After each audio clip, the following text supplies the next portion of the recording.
originally came here looking at a CFMOTO. Out the door, this one I would have been at 84, 67, 94. Their assembly for this one was $299, a little bit more, but otherwise it's still nowhere near $1,400 to put a bike together. And that goes for all their bikes. Freight is different for every manufacturer, but it's still nothing inflated. If you look on the manufacturer's website, that's what the freight is for that bike. But realized that they had Suzuki, so we went back to the drawing board and we picked up a Suzuki. It comes with these two keys there. Actually, that one's the spare. This is the main, okay. Yeah.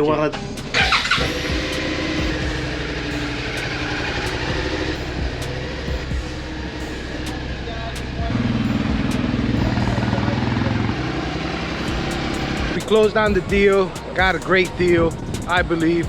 I'll talk about it on another video.